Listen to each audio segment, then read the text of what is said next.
Okay. Bismillah, alhamdulillah, wassalatu wassalam, Rasulullah, sallallahu alayhi wa sallam, assalamu alaikum wa rahmatullahi wa barakatuh. Welcome to this week's Halaqa, inshallah ta'ala. Yesterday we just finished the 4-week online language of nature course and preparing now for the retreat in Turkey, so we're very busy. So for those that are joining us from next weekend in Turkey, look forward to seeing you. But we will continue, inshallah ta'ala, with a limited time. So if we look at particles, we look at atoms, then we look at protons, neutrons, etc. We go smaller and smaller. As science goes into atoms, they're still going into it deeper and deeper. And then eventually, they're finding it's just a field of vibration. So it's an illusion that the world that we are living in, that we are physical beings. And the ulama of the past understood this very well, and ancient civilizations.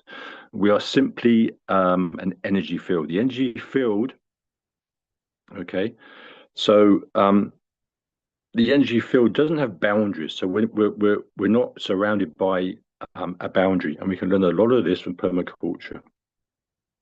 And our great ulama also understood this. We continue to broadcast. We are broadcasters. We continue to broadcast our energy, and this is through frequency and vibration, and that leads to a harmony of communication, which we call resonance. And it's an introduction. It's the key, really. Which we didn't go into in detail in the online course, Language of Nature, but it's the key to the language of nature, hence the language of resonance. So the zikr of creation that Allah subhanahu wa ta'ala refers to it many times in the Quran is that Allah subhanahu wa ta'ala is talking about this resonance.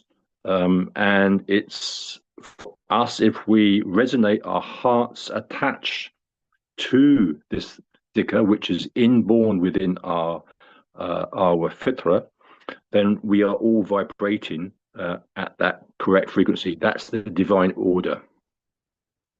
So that's very important. That's why when we go into the woods or the forest, we hear the zikr, we go into the natural world, we have resonance, this connection with the zikr of Allah from the birds and all of creation. So nothing is solid.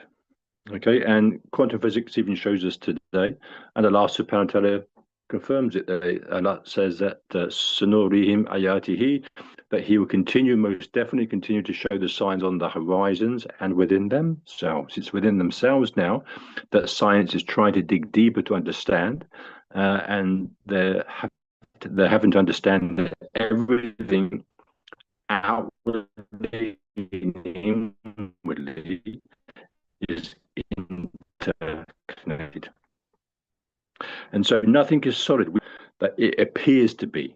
Okay, but everything, the table, the chair, the book, everything is vibrating at its own frequency, but it's not solid. So is there is no vibrational energy. So, for example, for a single plant to be, let alone to grow, the whole cosmos needs to be there. Subhanallah. The whole cosmos needs to be there. It's not separate. Okay, we're not separate from creation. It's one complete whole. It's like and described like a hologram. Okay, one of our speakers next week, inshallah, on the retreat, we'll talk about it. It's like one hologram. You cannot take one single atom out of the universe. Okay, there's a whole connection, and that's why maqasid focuses on those 3 terms: connectivity, holism, and emergence. Okay, and so this is very important. So Allah subhanahu wa ta'ala speaks through words in the Quran and through actions in the universe. And these actions is that vibration. Sayyid Nursi, Imam Sayyid Nursi, Sheikh Sayyid Nursi from Turkey, who will be going through his life next week in Turkey. He looked at the Quran as the eternal translator, beautiful, as the eternal translator of the mighty book of the universe, which interpretates all of the various tongues reciting the verses of creation. And our journey, okay, is to study that language, hence the language of nature. So we are surrounded we are amongst a continual vibrational experience, and it's understood and interpreted through light, through nur. And there's a whole surah in relation to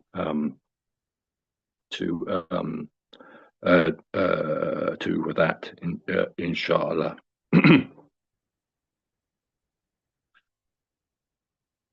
So from sound, then we get the vibration, and that can further be studied, which the science of cymatics, where they're getting sound and they're putting sand and other materials on top of the sound, which acts as a vibration and gives out these beautiful geometrical patterns. Just to get an idea, if we go to the Quran and we look at Surah Al-Imran, so that's Surah 3, Ayat 190, and we'll just look at it in English. So that's Surah Al-Imran, Ayat 190. Allah subhanahu wa ta'ala says, "Behold, in the creation of the heavens and the earth, and in the succession of the night and day, there are indeed signs, ayah, for all those who are endowed with insight." So first of all, dear brothers and sisters, notice how we are told that recognizing and relating to the ayah is a matter of insight. So when Allah subhanahu wa ta'ala is talking about why don't you see, why don't you observe, why don't you look, yes, initially it's with the eyes, but ultimately insight is with the qalb, with the heart. And this is what then opens another door where we have to learn, which is who are the albab, okay, the people of insight.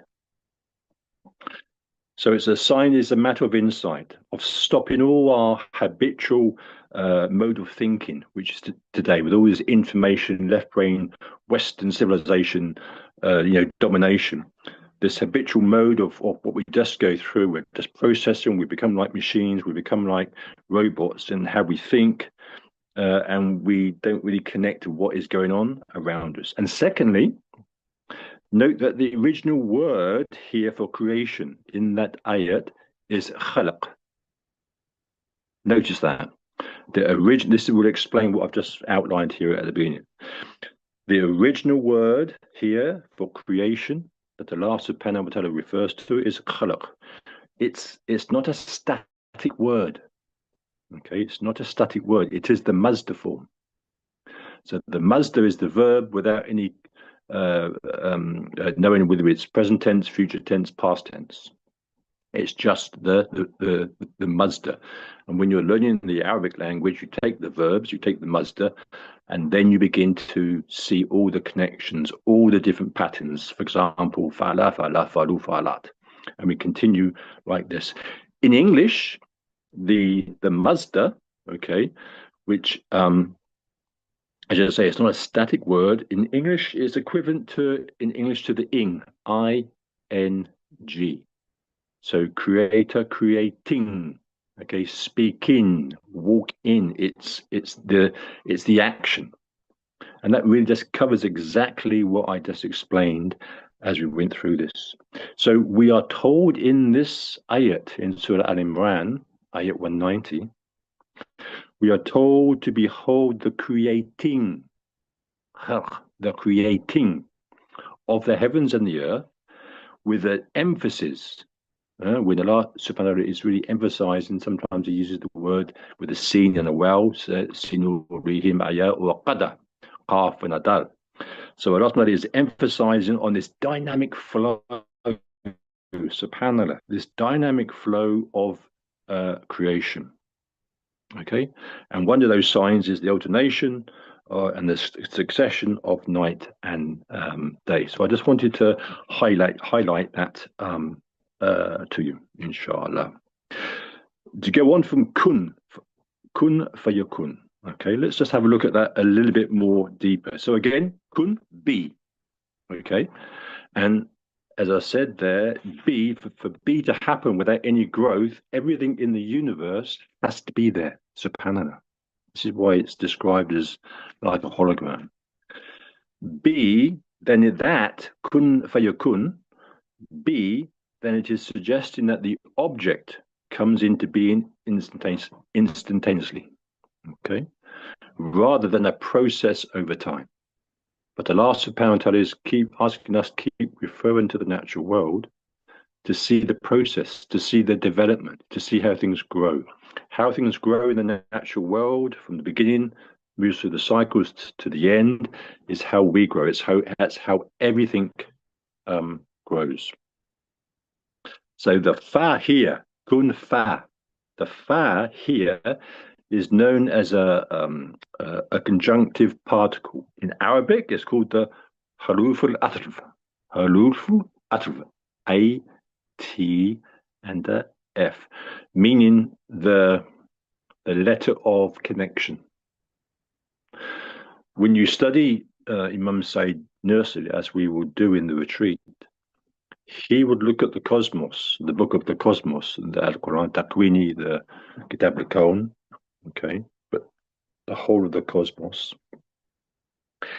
He would go back to Nahwa and Self, and he would describe everything in terms of ism, the noun, okay.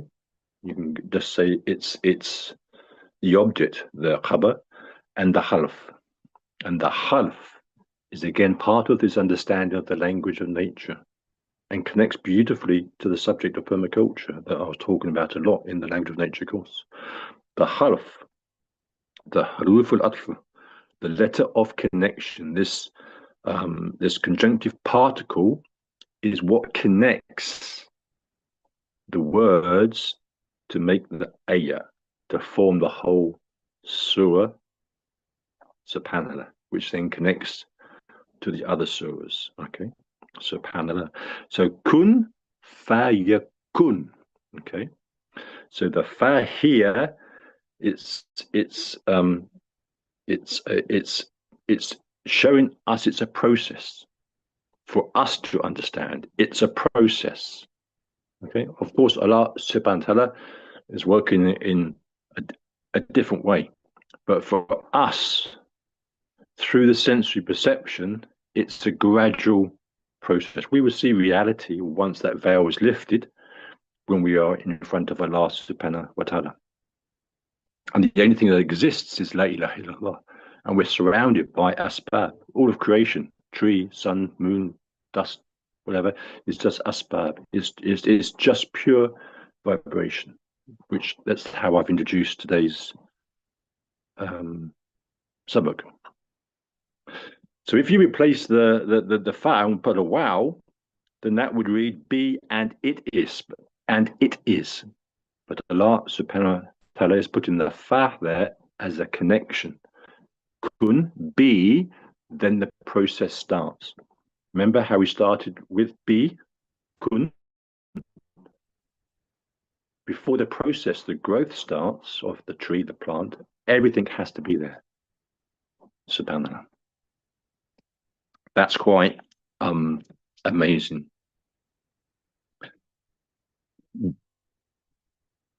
And to really understand all of this, we have to go to Nazm of the Quran. So we start with the Arabic language, Alif Bata, then we go into Tajweed, we learn how to read the Quran, the Tafsir, and we go through Tadabbur and Tafakkur, and then we go into Nahwa and Self, and then we move into Nazm of the Quran, which is to study shape, pattern, resonance, frequency, and order, and design, everything which shows perfect harmony. And so just to end this week, last week we began to just look at words. Every letter, every word, every ayah has deep, deep meaning. Even the shape has meaning. And our ulama understood this profoundly. So we've just looked at kun fayakun. Okay, so that fa, although it's connected with the ya and the kaf, okay, just once we dissect it and understand it, then we put it back in. So what have I just described there? I've described systems thinking.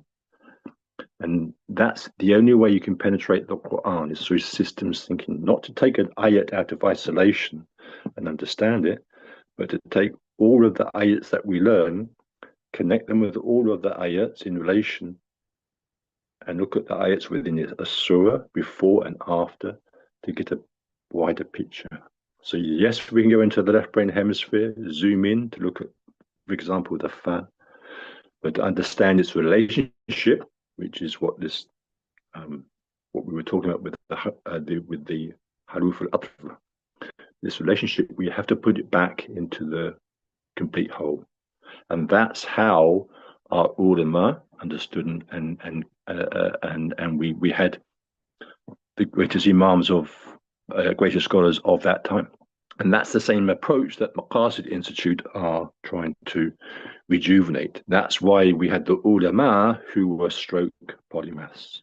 So we looked at shajara last week, sheen, jim, and ra. Remember I said to you, every letter, every word has deep, profound meanings, okay? And we took the sheen. And sheen, we looked at that particular letter, and that means to spread, to disperse. So you could look at the letter sheen with 3 dots compared to the seen with no dots, because the shape is very important as well. That's another subject. But here, the sheen with 3 dots, so the letter sheen means to disperse, okay, to spread. And it's like those 3 dots are like the particles. That's how we started off today's subject, particles, atoms, okay? They're the particles that are dispersing. So when you see the sheen at the beginning of a word, you know there's a connection here, begin to paint a picture. So last week we looked at shajara. Now that leads into a massive subject. But then we could look at shams, the sun. So there we've got sheen again. We've got meme, haven't we? And we've got seen. So we've got the sheen and the seen with the meme in the middle. So again, disperse, sheen. So now we're talking about the sun. Sheen as in disperse. We've got the being, okay, it, the actual thing. And then the seen, subhanallah, means the energy flow. And that's what the sun does. So to understand that, it's so the sun is a thing, because that's what the meme means. The sun is a thing that disperses and spreads its energy. Subhanallah. That's just by looking at one word, okay, and breaking it down. And so that's why throughout the Quran you have these amazing root letters and how it all comes together. Absolutely profound. And so that's what I've just tried to do in this short lesson today, is just introduce you to the language of resonance, vibration, frequency, okay, sound, which is connected to light and energy, that nothing is solid, it's an illusion, and there is no space. We are energy beings. And that's why I was explaining yesterday, you're actually saying the same words, that you've been in a room and you just sometimes you just sense it, and you say that, for example, the things like the frequency isn't good here, I didn't get the energy, oh, that resonated with me, okay, oh, he or she produced their approach was very negative, I sensed that room was very positive, lots of good energy, all these terms, we're saying it, because it's within the fitra. And inshallah ta'ala, after the retreat, we're going to go back to shajara. And if you remember, shajara, okay, the sheen, to spread, to disperse, then the jim, which is to assembly and join, and then the ra, which is order. And we're going to now put that together as the tree, and we're going to zoom in and zoom out and really understand the significance of that word shajara through breaking it down, okay, looking at the parts and bringing it back together. So we're going to go into systems thinking and connect it all to a beautiful ayat in the Quran. So look forward to seeing you, inshallah. Any questions before we close today?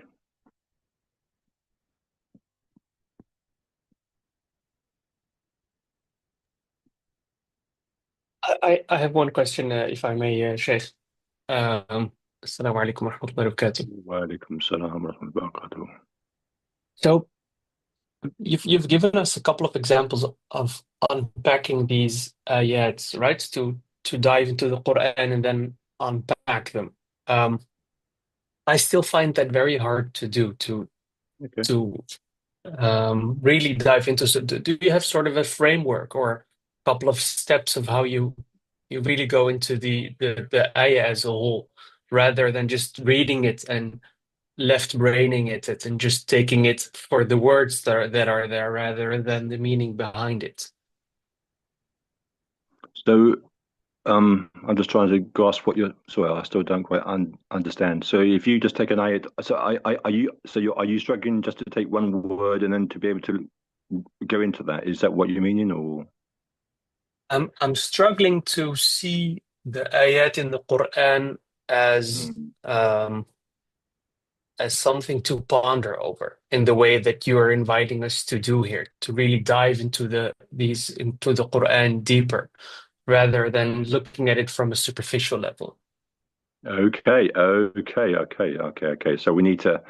So that's yes. That's the position that we're going to be addressing that next week in the retreat. So, and you fit it there. You fit that word perfectly. Superficial. So it's superficial tawheed, and so it's taking the Quran, breaking it down, and then going through it, and actually getting to understanding the Shahada. I actually testify, and we're in that superficial is because we are in a state of ghafla. So how do we get through this? And that's where this continual, and this is the challenge. That's where it has to start at the basic level. So we're told to have a relationship with the Quran as much as possible, which should be every single day. And we know with the dunya that we're living in, all the obstacles that we find, and then we hear approaching Ramadan. That's the time that most people bring the Quran down and they're just reading it, but they don't understand it. And that's what we're finding today. Even during the month of Ramadan, we have the Imams there, they're reciting the Quran fast. But you ask them, what were you reciting? Understand it so we can, they have no connection. So we are producing Hafiz of Quran today, but no connection with what the Quran is about. And the Quran came to be understood. The whole of the Quran is a whole book of ayah. So likewise, we have to engage with the Quran, and that means an in-depth study of the Arabic language. We have to do that. The translation is there, but we have to go deep. Okay, when I've given you some, right, for example, Sheen, Jar, Jim, and Ra. But at the same time, we have to daily engage with the Quran, and here I'm meaning the natural world. When you are engaging with the natural world with the correct intention, you are having a relationship with the Quran.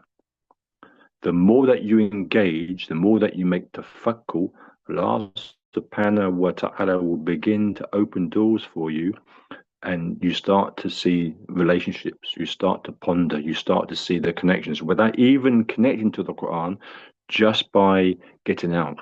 And once you build up your knowledge of the Arabic language with the connection with the natural world, then slowly you move from superficial tawheed to what we call is intentional tawheed.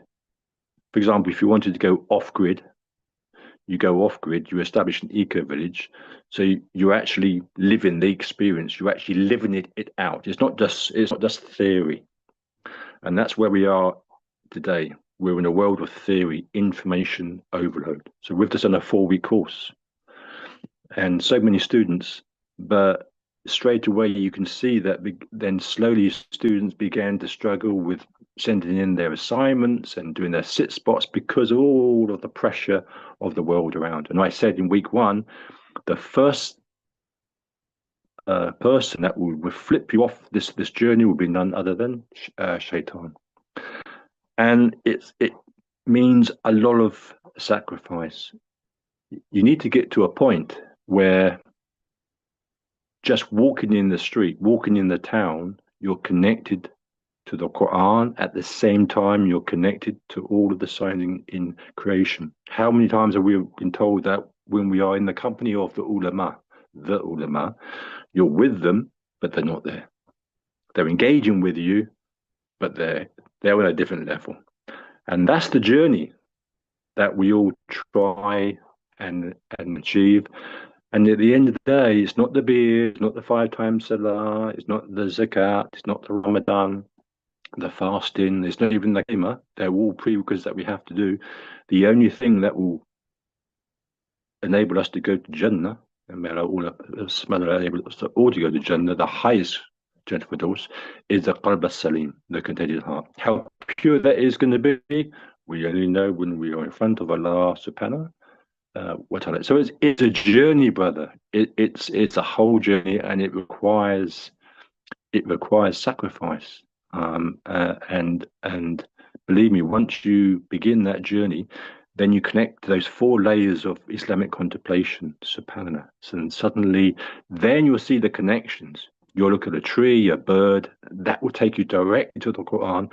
Then Allah begins to open the doors for you. Then you look at one word and you begin to break it down, and then you put it all back together, and suddenly the whole of the Quran means something completely, different. Hope that helps. Thank you, Jazakallah. And any other questions before we close?